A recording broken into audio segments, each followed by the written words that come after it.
Hai korang, selamat datang ke dalam channel YouTube aku. Okey, kali ni aku nak cerita dengan korang pasal Bloody Mary. Okey, tanpa membuang masa, mari kita mulakan. Siapa kat sini yang tak pernah tengok cermin? Pasti tak ada, betul tak? Sebab hampir setiap hari kita pasti akan bercermin untuk bermakeup, untuk nak tengok muka korang tu ada jerawat ke tidak, ada blackhead ataupun tidak. Tapi pernah tak korang bayang kalau cermin tu ternyata ada penunggu dia yang selalu memerhatikan gerak-geri korang di hadapan cermin, tapi korang tak sedar sebab dia berada di dalam cermin. Penunggu yang aku masukkan itu adalah dijuluki bernama Bloody Mary. Tiap saat si hantu ini akan muncul kalau korang memanggil dia. Tanpa membuang masa, mari kita membahas soal Bloody Mary ni. Di Inggeris dan di Amerika Syarikat ada sebuah mitos tentang seorang wanita yang dijuluki Bloody Mary. Diyakini bahawa wanita yang bernama Mary tersebut merupakan penjaga cermin. Ada mitos yang mengatakan jika kita memanggil nama Mary tiap kali di depan cermin, maka si hantu Bloody Mary akan muncul di cermin. Dengan penampakan Bloody Mary ni adalah sangat-sangat seram, iaitu dengan rambut panjang mengurai, matanya yang merah dan wajahnya penuh dan berlumuran dengan darah. Tak cukup dengan penampakan diri di cermin, si Bloody Mary ni akan mencabut mata orang yang memanggilnya, lalu mencakar wajah dan tubuh orang tersebut.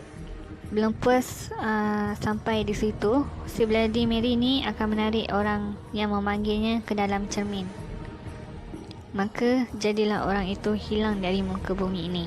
Sebab tu korang jangan sesekali main permainan ni, sebab akibatnya korang kena tanggung sendiri. Meskipun orang-orang Inggeris dan orang-orang Amerika Syarikat mengetahui akibatnya bila memanggil Bloody Mary ni, malah mereka menjadikan ia sebuah permainan. Macam permainan congkak seperti di Malaysia. Mungkin disebabkan ia sekadar mitos, disebabkan itu orang-orang kat sana berani melakukannya. Habis tu siapa sebenarnya Bloody Mary ni? Kenapa dia dianggap penjaga cermin?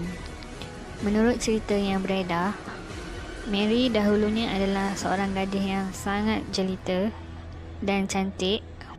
Disebabkan kecantikan dia, banyak kaum Adam yang nakkan dia ni. Tapi sayangnya kecantikan dia ni tak kekal abadi.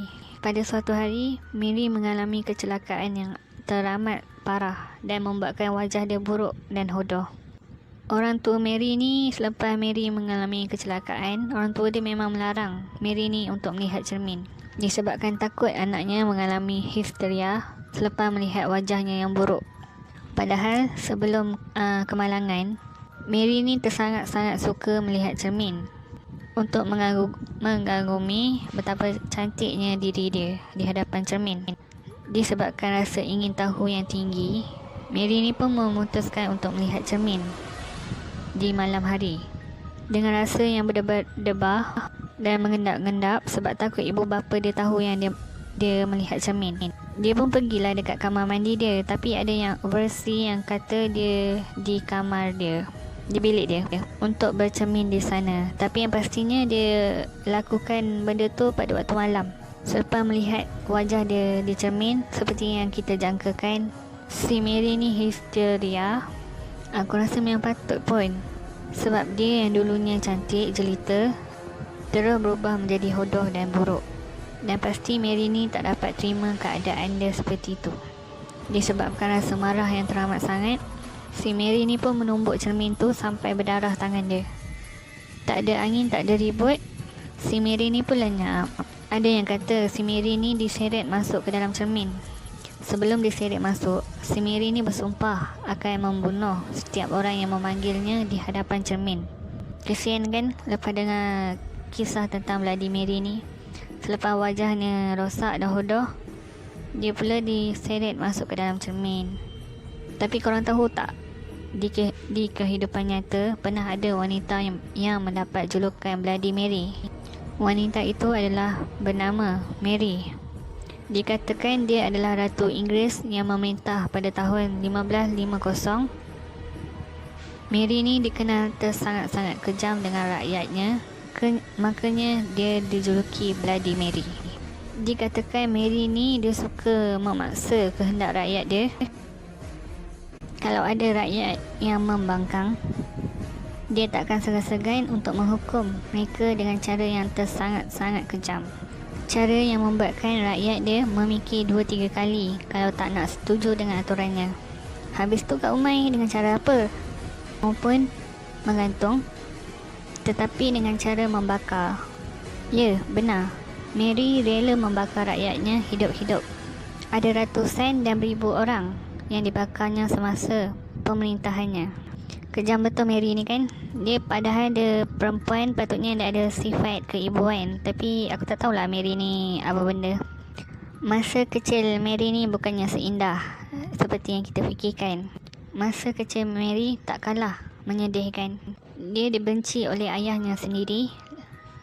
Lebih tepat dia adalah ayah dia tak nak anak perempuan. Ayah dia sebenarnya nakkan anak lelaki supaya ada yang jadi penerus tahta kerajaan.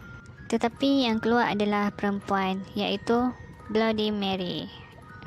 Suatu hari, ibu dan ayah Mary ni memutuskan untuk bercerai. Ayahnya lalu memutuskan untuk menikah lagi dan mempunyai anak lelaki. Semenjak ayahnya menikah dan mempunyai anak dengan isteri barunya, nasib si Mary ni semakin kesian. Dia tidak lagi dianggap anak sama ayahnya. Tak ada lagi yang memberi perhatian padanya. Mungkin disebabkan masa kecil dia yang begitu keras dan kesian. Akhirnya ketika menjadi pemimpin, Mary juga keras terhadap rakyatnya. Okey, itu sahaja asal-usul Bloody Mary. Okey, sekarang ni aku nak cerita pula macam mana nak panggil Bloody Mary ni. Tapi sebelum tu, aku nak pesan pada korang, jangan sesekali buat benda ni. Sebab korang tak tahu apa akibat dia. Dan akibat dia korang kena tanggung sendiri.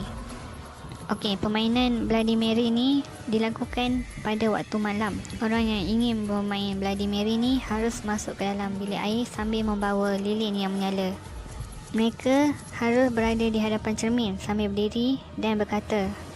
Mereka harus menyeru, Bloody Mary, Bloody Mary, Bloody Mary. I believe in Bloody Mary. So sebelum, okey, itu saja kisah yang untuk aku sampaikan. Okey, sebelum mulakan permainan tu, aku dah bagi tahu dan aku dah nasihat dekat korang, jangan sesekali mencuba permainan tersebut sebab ia berkaitan dengan alam gaib. Jadi akibat dia korang faham je lah kan. Okey, sekian daripada aku. Jumpa lagi di video yang aku akan datang. Bye.